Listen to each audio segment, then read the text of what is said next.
नमो अर्हन्ताणं नमो सिद्धाणं नमो आयरीयाणं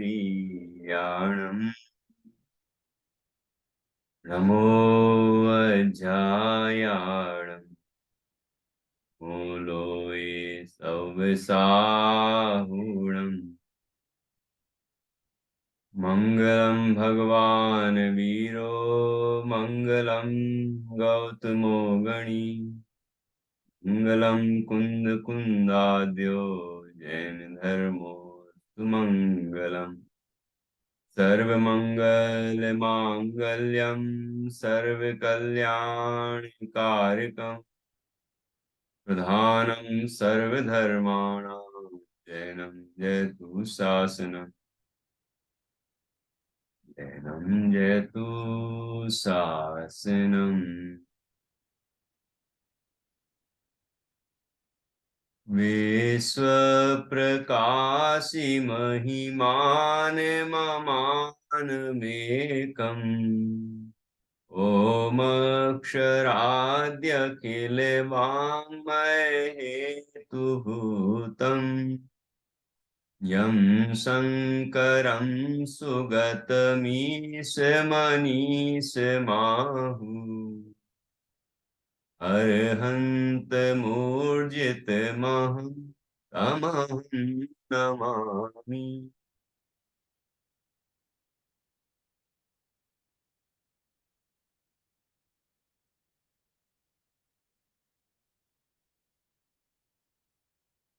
आचार्य श्री योगेंद्र देव द्वारा रचित यह अमृता सीति नामक ग्रंथ है। इसके 70वें काव्य पर कल हमने चर्चा की थी। 69 और 70वें काव्य में आत्मा के ज्ञान स्वभाव की महिमा बताई है, या ऐसा कहें कि ज्ञान स्वभाव के माध्यम से आत्मा की महिमा बताई है। जगत के जीव सूर्य को प्रकाशक मानते हैं, चंद्रमा को प्रकाशक मानते हैं। आजकल तो लाइट है, मरकरी है, और भी अनेक कुछ कोई देश ने कृत्रिम सूर्य बना दिया ना, प्रकाशमान कोई कोई लाइट बना दी, उसको प्रकाश का स्रोत मानते हैं। लेकिन यदि उसे देखने वाला कोई ना हो, उसे जानने वाला कोई ना हो, तो कौन कहेगा कि ये प्रकाश है? तो वास्तव में प्रकाशक तो ज्ञान है, जो कि स्वयं को भी जानता है और जगत के समस्त पदार्थों को जानता है। वो जो प्रकाश है, सूर्य का प्रकाश, चंद्रमा का प्रकाश, वो स्वयं को नहीं जानता, पर को भी नहीं जानता। और ज्ञान का प्रकाश ऐसा है कि जो स्वयं को भी प्रकाशित करता है और पर को भी प्रकाशित करता है।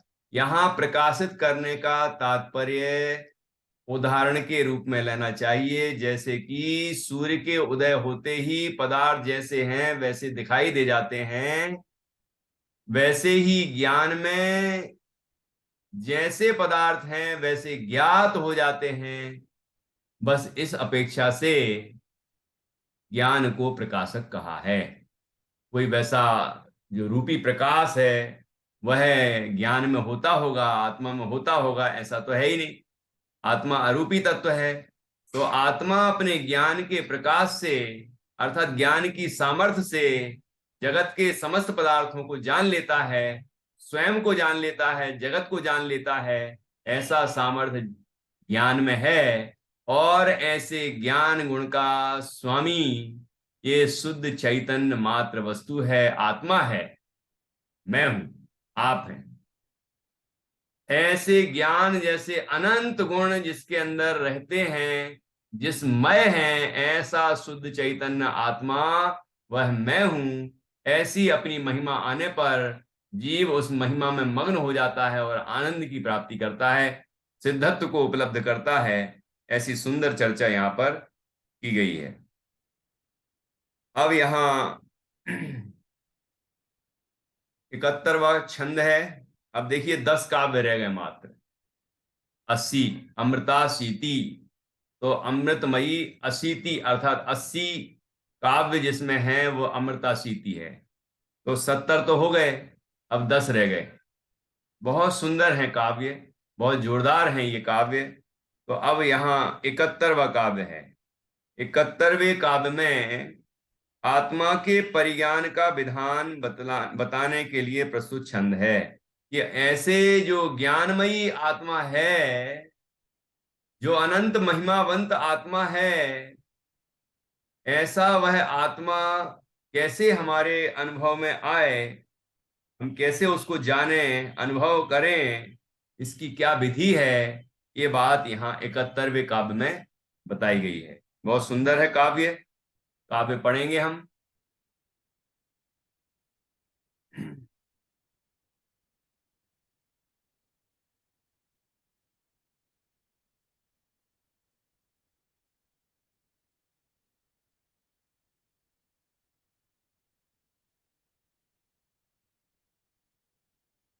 देखिए स्क्रीन है, आपके पास भी ग्रंथ है, उसमें निकाल लीजिए। यहाँ एक काव्य है, आत्म परिज्ञान विधान निरूपणार्थ उत्तर वृत्तावतारम, करण जनित बुद्धिर नेक्षते मूर्ति मुक्तम, श्रुत जनित मतिर्या स्पष्ट में भाषा, उभय उभय मति निरोध स्पष्ट मत्यक्ष मक्षम, स्वमधि स्वमधिवस निवासम शाश्वतम लप्स्यसे त्वम्। करण जनित बुद्धिर, करण का अर्थ होता है इंद्रिय। करण साधन है ना, ज्ञान में निमित्त हैं, बाहर के रूपी पदार्थों ज्ञान में निमित्त हैं, इसलिए उनको करण कहते हैं। करण जनित बुद्धि, ये जो बुद्धि करण अर्थात इंद्रियों के द्वारा उत्पन्न होती है, निमित्त निमित्त की अपेक्षा है ना, कोई इंद्रियों से ज्ञान नहीं होता, लेकिन जब ज्ञान होता है तो इंद्रियों का निमित्त होता है, छद्मस्तु को, बाहर के पदार्थों को जब जानता है तो उसी को यहाँ करण जनित बुद्धि, बुद्धि का अर्थ है ज्ञान। तो इंद्रिय जनित बुद्धि नेक्षते मूर्ति मुक्तम, कि इसके द्वारा क्या देखा जाता है, मूर्तिम उक्तम, अमूर्त आत्म तत्व को नेक्षते अर्थात नहीं देख सकेगा, अर्थात मूर्तम मूर्त मूर्त पदा मूर्ति मुक्तम, मूर्ति से मुक्त अर्थात अमूर्ति, ऐसा अर्थ किया है। मूर्ति मुक्तम का अर्थ क्या हुआ, मूर्ति पने से जो मुक्त है अर्थात रूपी पन्ने का अभाव जिसमें है, अर्थात जो अमूर्तिक है, अरूपी है ना, आत्मा अरूपी है, अमूर्तिक है। तो अमूर्तिक नेक्षते, अमूर्तिक आत्मा को वो इंद्रियां नहीं देख सकती। ये तो बाल बोध में भी पढ़ते हैं, नित्या मैत्री जानना, सब बच्चों को मालूम है, ये इंद्रिय वाला पाठ है तीसरे भाग में, उसमें ये बात आई है कि इंद्रियां रूपी पदार्थों को जानने में निमित्त हैं और आत्मा अरूपी है। तो आत्मा में ना स्पर्श है, ना रस है, ना गंध है, ना वर्ण है, ना शब्द है।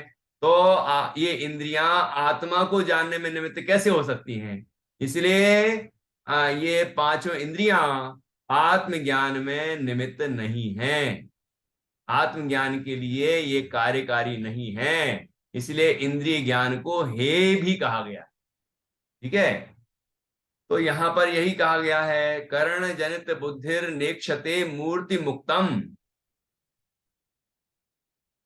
और श्रुत जनित मतेरिया अस्पष्ट मेयाव भाषा, भाषा। क्या कहा है? श्रुत जनित। श्रुत जनित क्या क्या अर्थ हुआ? कि श्रुत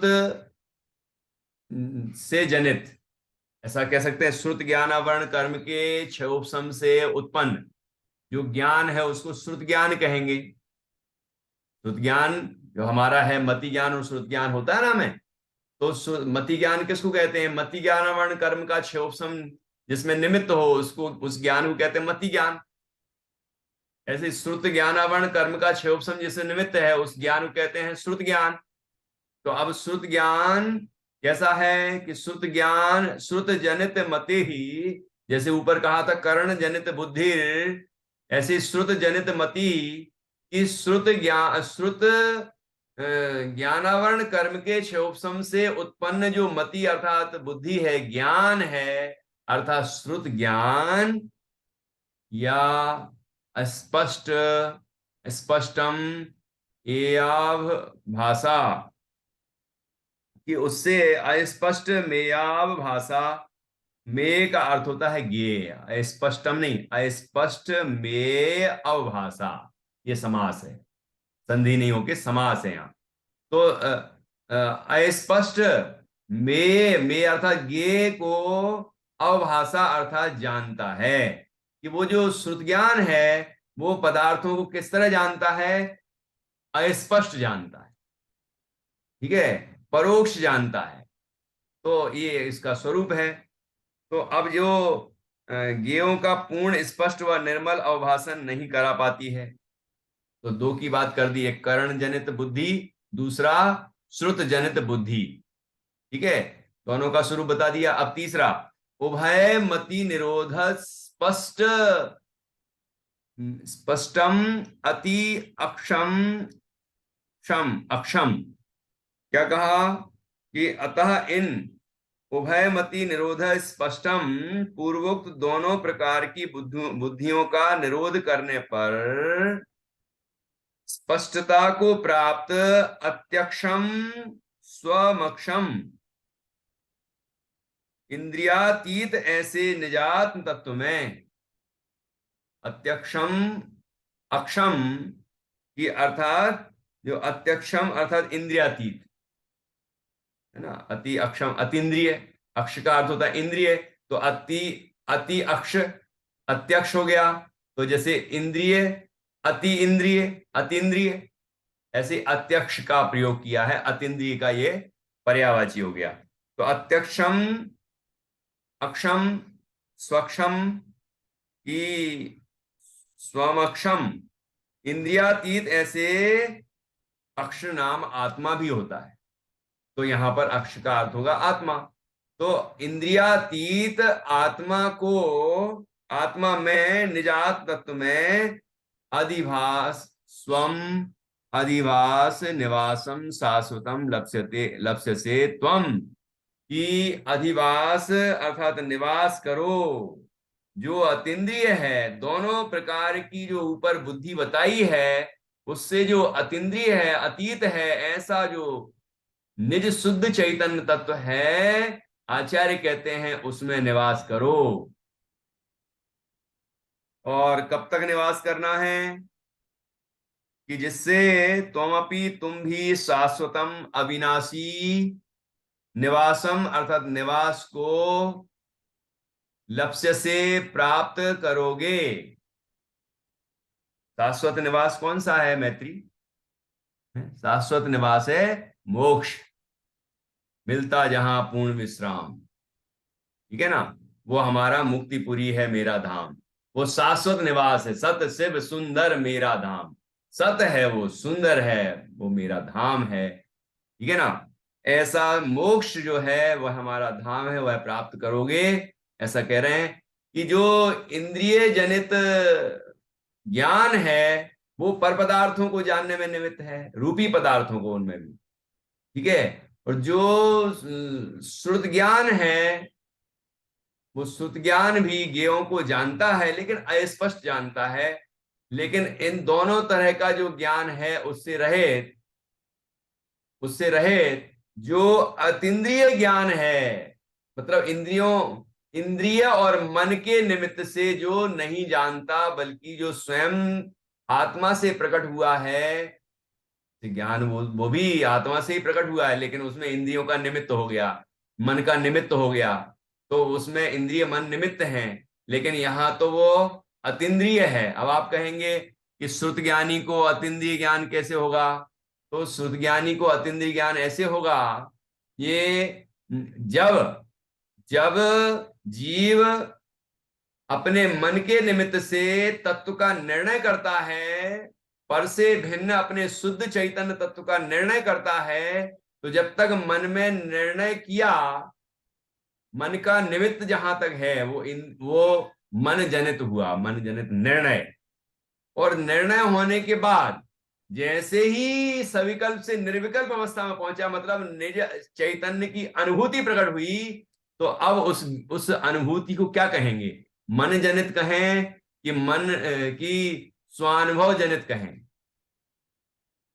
तो इसका जवाब रहस्यपूर्ण चिट्ठी में दिया है कि कथनचित वह मन जनित है और कथनचित वह स्वानुभव जनित है। कि कैसे? कि अभी वो जो श्रुत ज्ञान चल रहा है उसमें आत्मा का निर्णय हुआ था, ठीक है? तो इसीलिए उस श्रुत ज्ञान के द्वारा, मन जनित श्रुत ज्ञान के द्वारा आत्मा को जाना गया। लेकिन अब दूसरी अपेक्षा कि मन का काम है अनेक विकल्प करे, लेकिन जैसे ही आत्मा की अनुभूति प्रकट हुई, वो जो मन में हमने निर्णय किया था आत्मा का, ज्ञान स्वरूप आत्मा का, उस ज्ञान स्वरूप आत्मा की अनुभूति प्रकट हुई और वैसे ही मन का काम बंद हो गया। मतलब मन का कार्य है अनेक विकल्प करे, वह अनेक विकल्प करना बंद कर देता है, मन पावे विश्राम। इसलिए मन जनित नहीं है, स्वानुभव जनित है, वह अतीन्द्रिय अनुभूति है। ठीक है ना? इस तरह से हमें विवाद नहीं करना है। एक तरफ निमित्त की अपेक्षा बात की है, एक तरफ जो उपादान की अपेक्षा बात की है, एक तरफ पूर्व में कौन निमित्त है अनुभूति के पहले, है ना, किसका व्यय हुआ है, किस परिणाम का, किसके निमित्त के से होने वाले परिणाम का, और अब कौन सा परिणाम प्रकट हुआ है कि मन का काम तो था वो समाप्त हो गया, अनेक विकल्प करने का काम खत्म हो गया, तो अब तो अनुभूति हो रही है। तो इस तरह यहां पर कहा जो इंद्रिय जनित बुद्धि व्यापार है और जो मन जनित श्रुत जनित जो जो बुद्धि है, ज्ञान है, उन दोनों से अतीत जो अतीन्द्रिय ज्ञान है, उस अतीन्द्रिय ज्ञान से आत्मा को जाना गया, आत्मा की अनुभूति की गई। तो उस आत्मा की अनुभूति में ही जीव मग्न हो जाए और अधिक लीन हो जाए और सदा काल के लिए अनुभूति में मग्न हो जाए, अनुभूति स्वरूप हो जाए, तो फिर क्या होगा कि ऐसा स्वानुभव का फल केवल ज्ञान अरहंत अवस्था पर सिद्ध अवस्था प्राप्त होगी और सिद्ध अवस्था में जीव सादि अनंत काल निवास करेगा और अनंत आनंद को भोगता रहेगा। वही करने की प्रेरणा यहां पर आचार्य दे रहे हैं। देखिए, हाँ मंजूषा जी कुछ कह रही हैं आप? जय जिनेन्द्र सर, हाँ आवाज आ रही है क्या? बिल्कुल, बोलिए। वो जो श्रुत ज्ञान प्रत्यक्ष हम कहेंगे वहाँ साम व्यवहारिक प्रत्यक्ष लगाना क्या? अच्छा, ये जो ऊपर का आप बोल रही हैं श्रुत जनित मति, हाँ, उस वो साम व्यवहारिक प्रत्यक्ष कई नहीं, आचार्यों ने कहा है ना। साम व्यवहारिक प्रत्यक्ष तो मति ज्ञान ही है, हाँ, वो तो वही लगाना। के निमित्त से होता है। उसको जैसे आंख से मैंने प्रत्यक्ष देखा, तो उस हाँ लोक व्यवहार में प्रत्यक्ष, वो न्याय शास्त्र में कहा जाता है हाँ, साम व्यवहारिक प्रत्यक्ष, तो वो तो ऊपर ही साम व्यवहार वाले पॉइंट में ही आ गया वो साम व्यवहारिक प्रत्यक्ष। ठीक ये है। लगाना क्या वहाँ? हाँ हाँ, यहाँ जो दूसरा नंबर का है श्रुत जनित मति, तो इसमें हम्म, श्रुत ज्ञान के माध्यम से जो हमने वस्तु को जाना, है ना, लेकिन हम्म, वो स्पष्ट ज्ञान है, तो वो वहां तक भी वो श्रुत जनित है, वो क्षयोपम ज्ञान है। और यहाँ हम्म, जब जब वो श्रुत ज्ञान शुद्धात्म सन्मुख हो हम्म, गया, जिसमें जिस जिस श्रुत ज्ञान में शुद्धात्मा की अनुभूति प्रकट हो गई, वो तीसरे नंबर पर जो लिखा हम्म, है, उभय मति निरोध, वो तीसरे नंबर पर जो हम्म, लिखा है वो कहलाएगा। वो शुद्धात्माभिमुख श्रुत ज्ञान है। वो उसमें आत्मा की अनुभूति हो रही है, हम्म। अतीन्द्रिय है, इंद्रिय और मन दोनों का अवलंबन छूट गया उसमें। बापरे, बघितलं. ठीक है ना? ठीक आहे. हा, ठीक आहे. हम्म। देखिए, इस तरह से अ, हम, देखो ज्ञान तो हमारे पास है। अब ज्ञान का हम उपयोग कहाँ कर रहे हैं, ये हमें विचार करना है कि पर पदार्थों को देखने में, पंचेंद्रिय के विषयों को भोगने में, उसमें हम उपयोग कर रहे हैं, या मन के द्वारा अनेक अनेक अनेक तरह के विकल्प करने में कर रहे हैं, या उसी ज्ञान का उपयोग शुद्धात्म सन्मुख करके और हम शुद्धात्मा की अनुभूति कर रहे हैं। ये तीन स्टेप यहाँ बताए। तो तीसरे में बताया है कि जब हम ज्ञान का उपयोग अपने शुद्ध चैतन्य की अनुभूति के लिए करते हैं, मतलब हमारा ज्ञान अब शुद्धात्मा के अनुभव में मग्न हो जाता है, तो जीव को अतीन्द्रिय आनंद की उपलब्धि होती है, वो अतीन्द्रिय ज्ञान है, और उसके फल में जीव को मोक्ष प्राप्त होता है, और मोक्ष अवस्था में, सिद्ध अवस्था में अनंत अनंत अनंत आनंद प्राप्त होता है।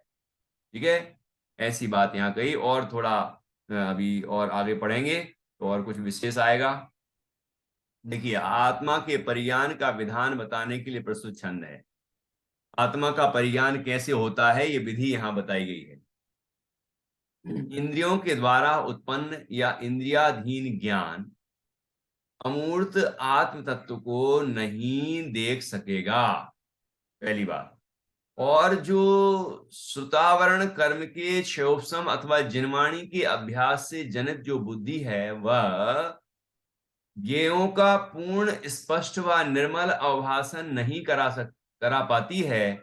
अतः इन पूर्वोक्त दोनों प्रकार की बुद्धियों का निरोध करने पर स्पष्टता को प्राप्त इंद्रियातीत ऐसे निजात तत्व में निवास करो, जिससे तुम भी अविनाशी निवास मोक्ष को प्राप्त करोगे।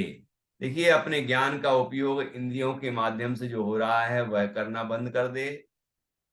ठीक है, अंतर्मुख कर दे, पांचों इंद्रियों से ज्ञान को समेट के और ज्ञायक में लगा दे, मति ज्ञान को समेट के आत्मा में लगा दे, और फिर श्रुत ज्ञान से, श्रुत ज्ञान जो हो रहा है मन के निमित्त से, इंद्रिय मन में अनेक अनेक जो विचार चलते हैं, ठीक है ना, निर्णय करता है। तो ये सब जो हो रहा है, जीव तत्व निर्णय में उपयोग को लगाए, और उस निर्णय तक भी कहा था पहले ही कि मैं सिद्ध हूं। ये जो विकल्प है, ये भी पुण्य बंध का कारण है। इससे भी जीव को अनुभूति नहीं होगी, और इससे कल्याण नहीं होगा। तो श्रुत ज्ञान में ये विचार ही नहीं करता रहे, विकल्प ही नहीं करता रहे कि मैं सिद्ध हूं, बल्कि सिद्ध स्वरूप की अनुभूति करे। तो वो तीसरी स्टेज हो गई।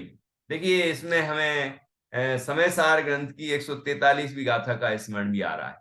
वहां पर इस तरह का संक्षेपण किया है कि मति ज्ञान को अपने शुद्धात्मा में लगाए, बाहर पंचेंद्रियों के विषयों से हटाकर आत्मा में लगाए, और श्रुत ज्ञान को भी मन के विकल्पों से हटा के शुद्धात्मा में लगाए। ठीक है ना, इस तरह से संक्षेपण करता है, और उस ज्ञान को ज्ञायक में लगाता है, तो स्वानुभूति प्रकट होती है। ठीक है ना। तो ये सविकल्प से निर्विकल्प होने की विधि यहाँ पर 143वीं गाथा और इस रहस्यपूर्ण चिट्ठी में, और इसके अलावा और भी जो हमारा प्रवचन सार जी की 80 नंबर की गाथा, ऐसे अनेक स्थानों पर बहुत सुंदर ढंग से विधि बताई है, व्यवस्थित विधि है। और उस विधि से हम जब अंतर्मुख होने का अभ्यास करते हैं, तो अनुभूति प्रकट होती है। यहां भी वही 3 स्टेप बता दिए। पहला है कर्ण जनित बुद्धि, मतलब इंद्रियों के निमित्त से उत्पन्न होने वाली बुद्धि, ये मति ज्ञान, ये जो पंच इंद्रिय के निमित्त से होता है। तो वहां वो बुद्धि को 5 इंद्रियों से जो बुद्धि बर्बाद हो रही है, बाहर की तरफ जा रही है ना, पंच इंद्रिय के विषयों में लग रही है, उससे समेटना है। और ऐसे ही श्रुत ज्ञान को भी, जो तत्वाभ्यास में भी लगता है, दूसरी चीजों में तो छोड़ो, यहां लिखा है जिनवाणी के अभ्यास से जनित बुद्धि। कि उसमें भी लगता है, उसमें ही लगा रहता है ना, तो वहां से भी समेटना है उसको। और क्या करना है कि जिनवाणी का जो सारभूत तत्व है, जिनवाणी जिसको बतला रही है, ऐसा जो हमारा शुद्धात्म तत्व है, उसमें हम अपने उपयोग को लगाएं। और उस उपयोग को अपने शुद्धात्मा में लगाने पर जो अनुभूति प्रकट होती है, वो तीसरी अवस्था यहां बताई, उभयमति का निरोध होने पर जो स्पष्ट अनुभव होता है। तो स्पष्ट का अर्थ क्या, यहां पर स्वानुभव प्रत्यक्ष है जो कहा गया है, श्रुत ज्ञान को वही समझना चाहिए, क्योंकि स्पष्ट तो प्रत्यक्ष ज्ञान को ही कहते हैं। और अवधि ज्ञान मनपर ज्ञान को भी एक देश प्रत्यक्ष कहा। केवल ज्ञान ही सकल प्रत्यक्ष है, पूर्णतः स्पष्ट है। तो वो स्पष्टता तो केवल ज्ञान में ही होगी। लेकिन यहां अनुभूति की अपेक्षा, वेदन की अपेक्षा उसको स्पष्ट कह रहे हैं, क्योंकि वो आनंद जो वेदन में आता है वह तो बिल्कुल स्पष्ट ही आता है, तो वेदन करता है आनंद का। तो वेदन प्रत्यक्ष कहा, तो संवेदन प्रत्यक्ष कहा, तो अनुभव प्रत्यक्ष कहा। ठीक है ना। तो इस तीसरी स्थिति को प्राप्त होने पर हम शाश्वत निर्वाण को प्राप्त होते हैं और अनंत आनंद को प्राप्त करते रहते हैं। ये चर्चा यहाँ की है। अब आगे देखिए, हिंदी अनुवाद है टीका का, कन्नड़ की टीका है, आचार्य भालचंद अध्यात्मी के द्वारा रचित है। वो देखिए, आगे बढ़ते हैं। पंचेंद्रियों से उत्पन्न बुद्धि अमूर्त वस्तु को देखती नहीं है। पांच इंद्रियों के निमित्त से हम क्या अमूर्त पदार्थ को देख सकते हैं कि नहीं? यहाँ अभी धर्म द्रव्य है, अधर्म द्रव्य है, आकाश द्रव्य भी है, काल द्रव्य भी है, अन्य जीव भी है यहाँ पर। ठीक है, अपना आत्मा भी जीव है, उसको हम क्या आंखों से देख सकते हैं? नहीं, चर्म चक्षु से कभी दिखता नहीं, मूढ़ नर अज्ञान वश जाने नहीं, ज्ञानियों की साध्य साधक आत्मा, मैं सदा ज्ञायक स्वभावी आत्मा। तो यहां पर पहली बात कही कि पंचेंद्रियों से उत्पन्न बुद्धि अमूर्त वस्तु को देखती नहीं है। तो पंचेंद्रियों के निमित्त से जो बुद्धि उत्पन्न हो रही है उसका निषेध कर दिया कि वो आत्मा को देखने में सहायक नहीं है। ठीक है ना, इसलिए वो वो ज्ञान है। ठीक है। और जो श्रुत से प्राप्त हुई बुद्धि है वह अव्यक्त ज्ञेय रूप को प्रकाशित कर पाती है। कि जो जिनवाणी से हमने शुद्धात्मा के बारे में जाना है, वह बुद्धि शुद्धात्मा को बतलाती तो है, निर्णय तो कराती है, लेकिन जैसा हमने अभी शास्त्र में जाना है वह जब अनुभव में आता है तो वो स्पष्ट हो जाता है। यहां हमने शास्त्र में जाना कि आत्मा ऐसा है, आत्मा ऐसा है वैसा ही जैसा जिनेन्द्र भगवान ने कहा है, जिनवाणी में कहा गया है वैसा ही। लेकिन जैसे हम ये सुनते हैं कि रसगुल्ला बड़ा स्वादिष्ट है और बिल्कुल प्रामाणिक व्यक्ति से सुनते हैं, तो हमें भरोसा तो होता है कि स्वादिष्ट ही होगा, लेकिन क्या हमें उसकी अनुभूति हो जाती है? क्या हमें प्रतीति हो जाती है कि नहीं? प्रतीति तो नहीं होती। तो वो स्पष्टता कब आएगी? जब अनुभूति प्रकट होती तब स्पष्टता आती है। तो तीसरा बिंदु यहां लिखा इसके आगे। तो यहां दूसरे में क्या लिखा कि और जो श्रुत से प्राप्त हुई बुद्धि है वह अव्यक्त ज्ञेय रूप को प्रकाशित कर पाती है। अव्यक्त ज्ञेय रूप को, है ना, वो आत्मा वो अव्यक्त रहता है, मतलब वो अभी अनुभूति का विषय नहीं बना। ठीक है। तो अब ये दो स्टेज हो गई। अब तीसरा देखिए, अतः इंद्रिय जनित और श्रुत जनित दोनों प्रकार की बुद्धियों का निरोध करने पर होने पर स्वसंवेदन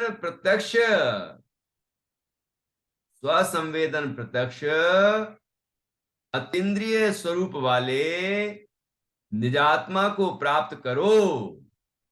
कि ये जो दोनों प्रकार की बुद्धियां हैं, देखिए ये दूसरे प्रकार की बुद्धि भी ये तो महत्वपूर्ण लगती है ना। पहली वाली बुद्धि तो ठीक है कि वो पांच इंद्रिय के माध्यम से पर पदार्थों को, पंच इंद्रिय के विषयों को जान रही है, वो है ना, तो वो तो है ठीक है। लेकिन यहाँ आगे जो लिखा है कि श्रुत ज्ञान में, उपसम ज्ञान में जो हमने जिनवाणी के माध्यम से आत्मा को जाना है, वह ज्ञान भी कैसा है, वो अस्पष्ट है, अव्यक्त है। उसमें वो ज्ञान का ज्ञेय शुद्धात्मत्व अव्यक्त है। ठीक है ना। आत्मा के बारे में तो जान लिया हमने, आत्मा का जैसा रहस्य वो हमने जान लिया है श्रुत ज्ञान में, जावाणी के ज्ञान ते सूझे लोकालोक, लेकिन वो हमें प्रत्यक्ष नहीं हुआ, स्पष्ट नहीं हुआ। तो यहां पर कहा कि तीसरी स्थिति बताई कि दोनों प्रकार की बुद्धियों का निरोध होने पर स्वसंवेदन प्रत्यक्ष अतीन्द्रिय स्वरूप वाले निजात्मा को प्राप्त करो। जो स्वसंवेदन से प्रत्यक्ष होता है, स्वानुभव से जो स्पष्ट ज्ञात होता है, स्वानुभव प्रत्यक्ष है, ऐसे शुद्धात्म तत्व को प्राप्त करो। अतीन्द्रिय स्वरूप वाले, अतीन्द्रिय ज्ञान से जो अनुभव में आता है, ठीक है ना, ऐसे आत्मा को प्राप्त करो। उससे क्या होगा, और इससे तुम भी अविनश्वर मुक्ति रूपी निवास को प्राप्त करोगे। जब अविनाशी में मग्न होंगे तो अविनाशी अवस्था ही प्राप्त होगी।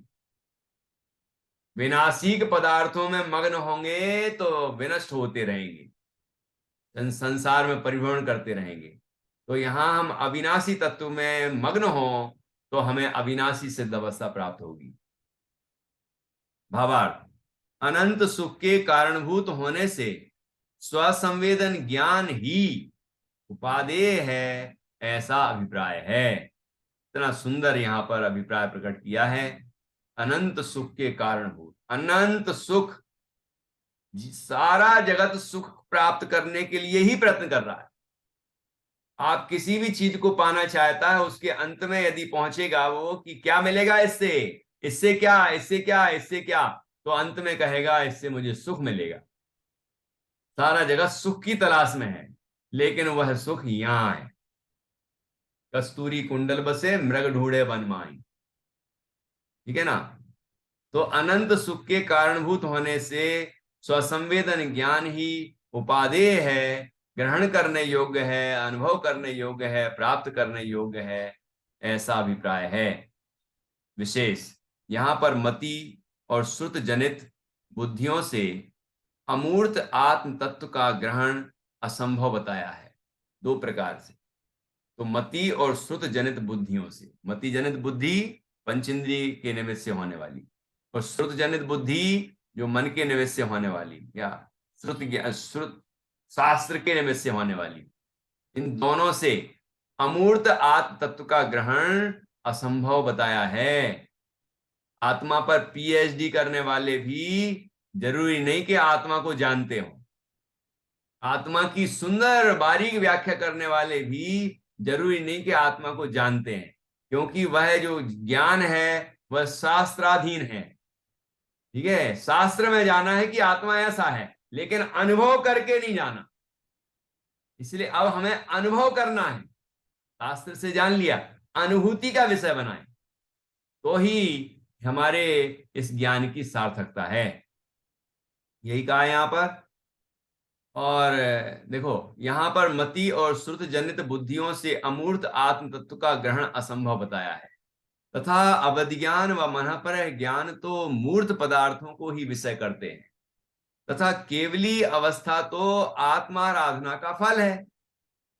तब उसके पूर्व आत्म साधना या आत्मानुभव कैसे होगा, क्योंकि उसके बिना तो मोक्ष मार्ग में प्रवर्तित हुआ नहीं जा सकता है।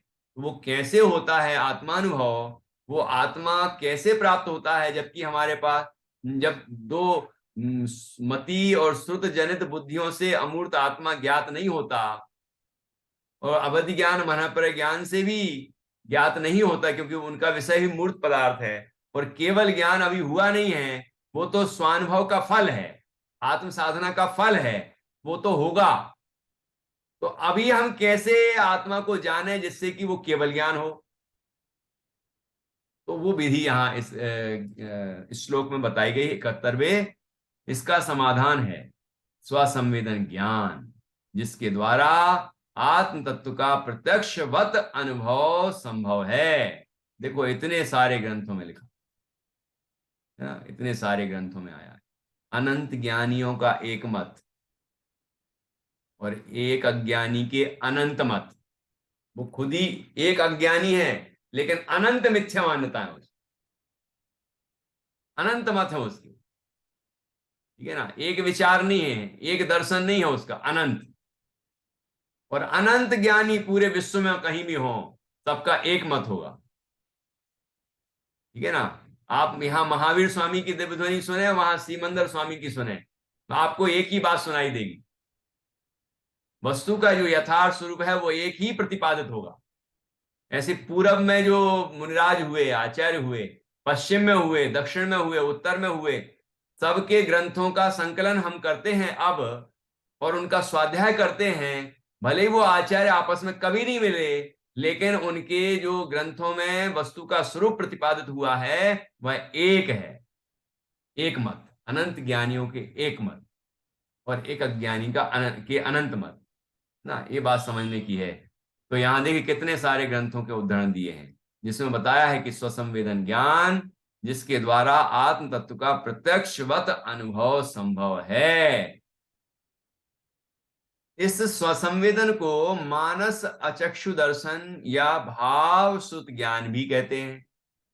कैसे कहते हैं, अभी चर्चा हमने की थी कि मन उसमें निमित्त होता है ना, इस कारण से उसको मानस अचक्षु दर्शन भी कह सकते हैं, और भाव श्रुत ज्ञान भी कहते हैं। भाव श्रुत, वो भाव श्रुत ज्ञान है, ठीक है। उसमें आगे जो लिखा है, मतलब मानस अचक्षु दर्शन का या भाव श्रुत ज्ञान, भाव श्रुत ज्ञान जो शुद्धात्माभिमुख ज्ञान है, श्रुत ज्ञान है, वो भाव श्रुत ज्ञान है, ठीक है, जिसमें मन का अवलंबन भी छूट जाता है। ये बात यहां लिखी इतने ग्रंथों में। स्वसंवेदन से त्रिकाली आत्मा का संचेतन होता है। स्वसंवेदन से, स्वानुभव से त्रिकाली आत्म तत्व का संचेतन अर्थात अनुभव होता है। यह स्वसंवेदन अंतर्मुखी वृत्ति में स्थित तथा इंद्रिय व्यापार विरत योगी को वीतराग परम समाधि की अवस्था में होने वाला शुद्ध ज्ञान है, और जो निज परमात्म तत्व का स्पष्ट अनुभव कराता है। निज परमात्म स्पष्ट अनुभव कराता है। नए चक्र 390 में, इस 390 तेज हो सकता है, यहां लिखा नहीं है। नए चक्र में इस स्वसंवेदन रूप भाव श्रुत ज्ञान से आत्मा का प्रत्यक्ष स्फुरण होना वर्णित है, किंतु समग्रतः यह इंद्रिय जनित ज्ञान की अपेक्षा प्रत्यक्ष है तथा केवल ज्ञान की अपेक्षा परोक्ष है। ये बात भी अपन ने कर ली। वो जो स्वानुभव जनित स्वानुभव जनित मतलब क्या कहें, जो आत्मानुभूति है, वो जो भाव श्रुत ज्ञान है, जो स्वसंवेदन ज्ञान है, वह कैसा है कि वह केवल ज्ञान की अपेक्षा परोक्ष है, लेकिन इंद्रिय जनित ज्ञान की अपेक्षा प्रत्यक्ष है, क्योंकि स्पष्ट अनुभव होता है, ठीक है। इसलिए उसको स्वानुभव प्रत्यक्ष कहा। आचार्य योगेंद्र देव ने भी इस वीतराग निर्विकल्प स्वसंवेदन ज्ञान को महाज्ञान की संज्ञा दी है। मतलब हमें यदि स्वानुभूति प्रकट होती है तो हमारा ज्ञान महाज्ञान है। देखिए, हम शास्त्र का बहुत महान ज्ञान प्राप्त कर लें तो उसको महाज्ञान नहीं कह सकते, ठीक है ना। लेकिन यदि हम स्वानुभव प्राप्त कर लें तो उसको महाज्ञान कहते हैं, और इसके बिना मोक्ष प्राप्ति असंभव बताई है। ऐसी सुंदर चर्चा यहाँ पर की गई है। हम इस बात को अच्छी तरह से समझें। बहुत सुंदर श्लोक है ये, अच्छी तरह से याद